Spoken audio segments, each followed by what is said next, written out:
Hospital అభివృద్ధి చేయడం అదనపు బిల్డింగులు కట్టడం జరిగా తర్వాత మిగతా కోర్సులు కొనసాగించడానికి అనుమతి. అప్పుడు డాక్టర్ డిఏ రెడ్డి గారు పెథాలజీ ప్రొఫెసర్ మరియు ప్రిన్సిపాల్గా వచ్చి దాదాపు 10 ఏళ్ళు ఆయనే ప్రిన్సిపాల్. కాలేజీ హాస్పిటల్ బాగా వృద్ధి చేసి దేశంలో ఉన్న మిగతా కాలేజీల ధీటుగా గుంటూరు కాలేజీ ఉండేది చేసి ఆనరరీ యూనిట్లు ఆకర్షించి ఆ కాలంలోనే గుంటూరులో ఆనరరీ సర్జన్లను ఆనరరీ ఫిజీషియన్లను ఏర్పాటు చేయడం జరిగింది. డాక్టర్ పెన్నమనేని వెంకటేశ్వరరావు ఆనరరీ సర్జన్గా, డాక్టర్ చల్లపల్లి సాంబశివరావు ఆనరరీ ఫిజీషియన్గా ఉన్నారు కొంతకాలం. వెంకటేశ్వరరావు గారు మానుకోవడం వల్ల నేను ఆనరరీ సర్జన్. అది వరకు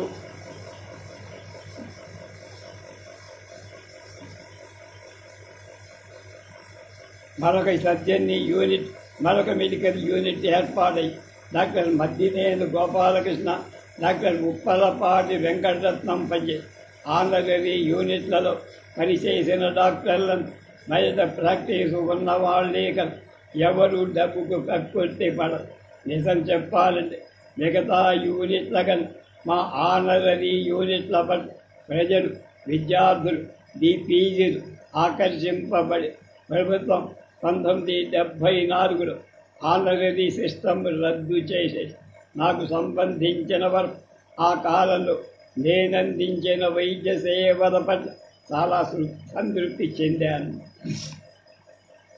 కారు, ఫోను లేకుండానే సాగిన ప్రాక్టీస్ పెట్టేనాడు మా కుటుంబంలో గుంటూరులో నేను, డాక్టరు జయప్రదాంబ, వారి తల్లిదండ్రులు లక్ష్మీనారాయణ వర్మ గారు, తులసమ్మ గారు, తమ్ముడు జలసాని వెంకటకృష్ణయ్య, జయప్రద అన్న కూతురు ఆశ ఉండేవారు. వెంకటకృష్ణ వర్మ చదువు అబ్బల, అందువల్ల మా వద్దనే ఉండి హాస్పిటల్లో సహాయకుడిగా అదే ఏడాది వివాహం చేసుకుని మేము అందించిన సహకారంతో మెడికల్ షాప్ పెట్టుగా నేను మొట్టమొదట సాంబశివపేటలో ప్రాక్టీస్ పెట్టి ఇల్లు నర్సింగ్ హోమ్ పక్కనే ఉన్నందువల్ల టెలిఫోన్ అవసరం కలగదు. కారు అవసరం లేదు. 5 ఏళ్ళు తర్వాత మొదటగా కారు కొని, అది పిల్లలు స్కూళ్ళకు వెళ్ళడం. 1957లో లక్ష్మీపురంలో ఇల్లు కొని 58లో ఇంట్లోకి వెళ్ళాను. అప్పుడు టెలిఫోన్ అవసరమై ఇంట్లోనూ నర్సింగ్ హోమ్లో టెలిఫోన్ ఏర్పాటు చేసి 59లో కొత్తపేటలో డాక్టర్ ద్వారకాబాయి నిర్మించిన హాస్టల్ భవనం కొన్నా.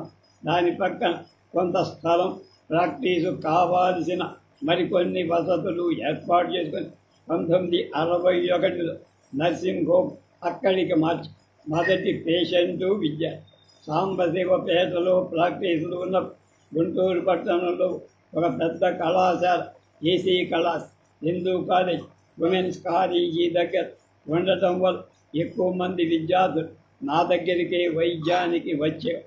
అందరికీ ఉచితంగా వైద్యం చేశాం. చిన్న ఆసు ఏమీ ఖర్చు లేకుండానే జరిపాం. దీనికి ప్రధాన కారణం వారి తల్లిదండ్రులకు దూరంగా ఉండి సుస్థి చేసిన వాటి దగ్గర డబ్బులు ఉండకపోవచ్చు. మనం మాత్రం ఉదారంగా ఉండగలం అన్న భావం నా మొదటి పేషెంట్ కూడా విద్యార్థి. ఆ విద్యార్థుల్లో చాలామంది బీఈడీ కాలేజీ నుండి వచ్చేవారు. వారు తర్వాత జిల్లా వ్యాప్తంగా టీచర్లుగా స్థిరపడి, అందువల్ల ఏ ఊరు వెళ్ళినా ఆప్యాయంగా పలకరించే విద్యావంతులు ఉండేవారు. నిరుపేదల నుండి ధనవంతుల వరకు అందరూ వచ్చేవారు. వారిచ్చిందే తీసుకునేవారు. మొత్తం మీద ఎంఎస్ పాస్ అయ్యేనాడు కేవలం డిగ్రీలు రావటమే కాక సర్జరీలో కూడా అనుభవం కూడా వచ్చి స్వతంత్రంగా హాస్పిటల్ ఏర్పరచుకొని ప్రాక్టీస్ చెయ్యాలని నిర్ణయించి డాక్టర్ జయప్రద కూడా హౌస్ సర్జన్ తర్వాత కొన్నాడు కేజీహెచ్లో, కొన్నాడు ఘోషా హాస్పిటల్లో ప్రసూతి నిర్వహణలో పనిచేసి అనుభవం పొంది ఎంఎస్ 51లో మేము పాస్ అయ్యాను. అంతకుముందు 5-6 నెలల కిందట ఎంఎస్ పాస్ కాకపోయినా గుంటూరులో ప్రాక్టీస్ పెట్టాలని నిర్ణయించుకొని పక్కేళ్లపాడులో నాతో పాటు హై స్కూల్ కాలేజీలో చదివే నందిపాటి నారాయణ స్నేహితుడికి కావలసిన డబ్బు సమకూర్చమని ఉత్తరం రాశారు. నేను వచ్చేటప్పటికీ అతను డబ్బుతో సిద్ధంగా ఉంది.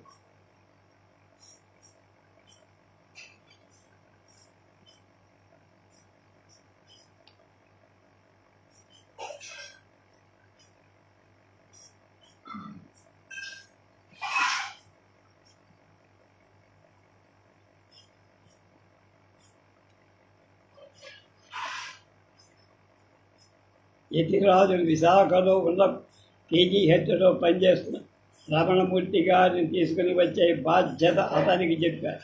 అంటే వారికి కూడా టికెట్ కొని వారికి ఇమ్మని చెప్పి వారు అట్లాగనే చేశారు. రమణమూర్తి గారిని తిరిగి వెళ్ళాడు. నన్ను దగ్గరకు పిలిచి don't repeat the same thing, నా టికెట్ నేను కొనుక్కొని వెళ్తా అని చెప్పారు. అది వారి సంస్కారం. జన్మభూమి భావన నాకేం కొత్తగా. ప్రాక్టీస్ పెట్టే ముందు చాలామంది స్నేహితులు ఇంత పెద్ద డిగ్రీతో గుంటూరులో ప్రాక్టీస్ పెట్టలేదు, మద్రాసులోను హైదరాబాదులోను పెట్టకూడదా అని అనేవారు. నా భార్య జయప్రదం విజయవాడ అయితే బాగుంటుందనిపించేది. అయితే నా నిర్ణయం అప్పటికప్పుడు తీసుకున్నదిగా మెడికల్ కాలేజీలో చేరినప్పుడే తీసుకున్నారు. నేను పుట్టిన పరిసరాలు చేతనైన సేవ అందించాలన్నది నా భావం. అప్పటికి గుంటూరులో జనరల్ హాస్పిటల్, ఉగ్రర్ హాస్పిటల్లో సర్జరీ జరుగుతూ ఉంది. కాన్వెంట్ హాస్పిటల్ ప్రధానంగా ప్రసూతి వైద్యం చేశారు.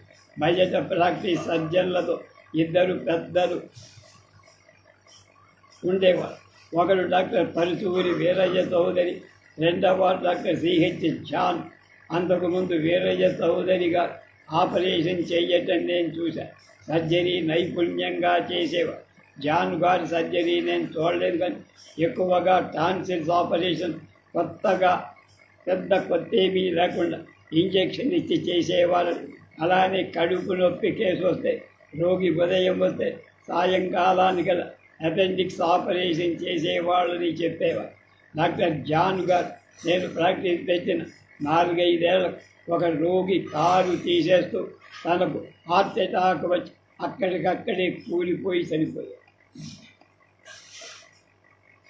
తెనాలిలో డాక్టర్ చదలవాడ కృష్ణయ్య గారు అంతకుముందు 3-4 సంవత్సరాల నుండి సర్జరీ చేస్తున్నారు.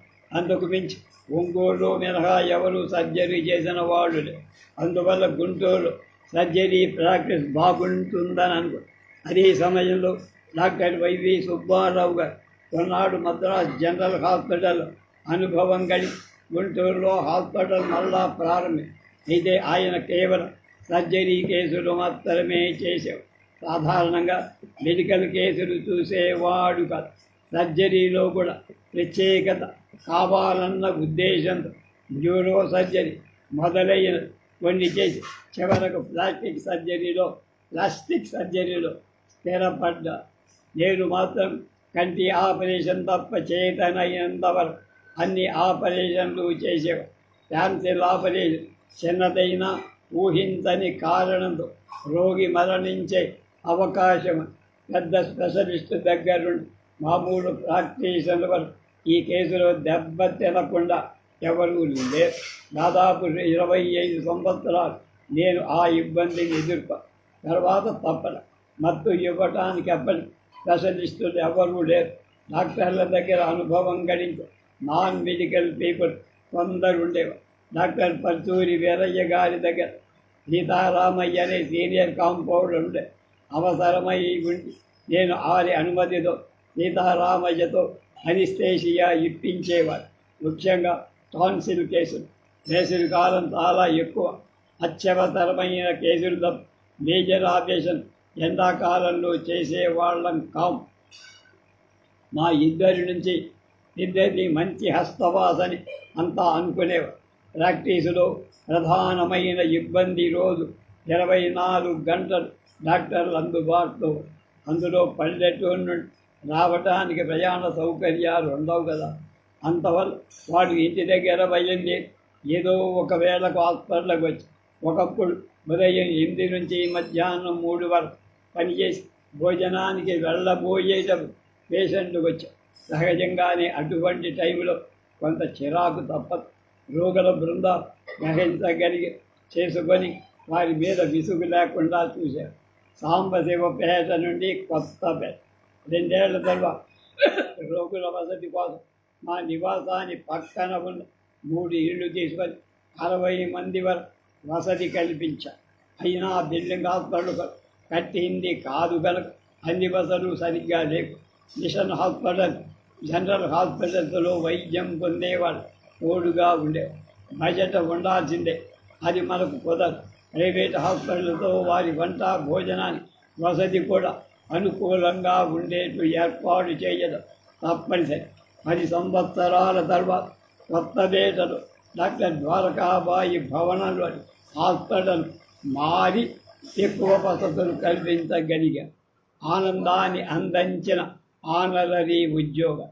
1961లో ద్వారకాబాయి హాస్పిటల్ కొన్న 62 గవర్నమెంట్ హాస్పిటల్లో ఆనరరీ సర్జన్గా, మెడికల్ కాలేజీలో ఆనరరీ ప్రొఫెసర్గా, 74లో ఆనరరీ పెద్దలు అనే పదవి రద్దయ్యేవారు.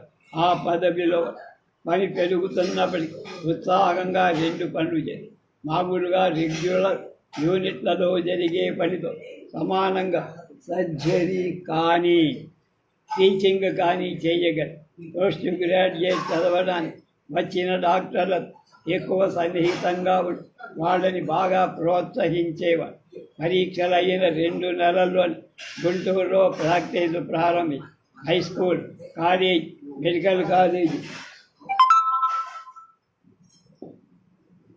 చదువులకు మార్గదర్శకులు ఎవరు.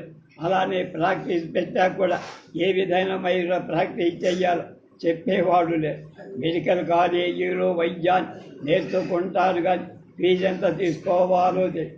సామాజిక ఆర్థిక పరిస్థితులు దృష్టిలో ఉంచుకొని వాళ్ళని ఇవ్వగలిగిందే తీసుకో. ఎక్కువ మంది వైద్యానికి వచ్చేవాళ్ళు కనుక వారిచ్చేది సరిపోయి, నేను పెద్ద డాక్టర్ని కనుక ఎక్కువ ఫీజు తీసుకోవాలని భావన ఏనాడు నాకు రాదు. దానివల్ల కొన్ని సందర్భాలు రోగులు చిన్న డాక్టరు అనుకునే.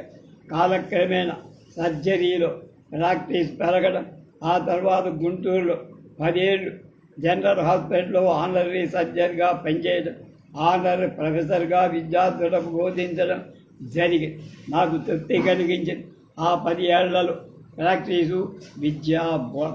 ప్రాక్టీస్ పెట్టినప్పటి నుంచి ఎప్పుడు 1-2 డాక్టర్లు నా వద్ద పనిచేసేవారు. అనుభవం వచ్చిన తర్వాత వివిధ ప్రదేశాలు ప్రాక్టీస్ పెట్టుకొని ప్రారంభోత్సవానికి నన్ను ఆహ్వానించారు. గుంటూరు జిల్లాలో చాలా ఎక్కువ మంది స్థిరపడ్డారు. ప్రకాశం, కృష్ణా జిల్లాలో కూడా కొంతమంది ఇస్తారు.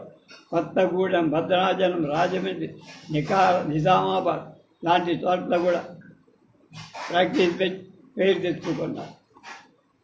అది నేను విని చాలా సంతోషించాను. విషయం, కొంతమంది ప్రైవేట్ ప్రాక్టీసులో రాణించలేక ప్రభుత్వ ఉద్యోగాలు అవసరమైన చోట అలా వెళ్ళి వాళ్ళకి శస్త్రచికిత్సలో సహాయం చేసి కుటుంబ నియత. నేను ప్రాక్టీస్ పెట్టే నాటి బర్త్ కంట్రోల్ ఆపరేషన్ ఎక్కువగా మగవాళ్ళే చేయించేవారు. ఆపరేషన్ కూడా చిన్న ఆపరేషన్ అయినందువల్ల డాక్టర్లు కూడా అదే ఆపరేషన్ ప్రోత్సహించేవారు.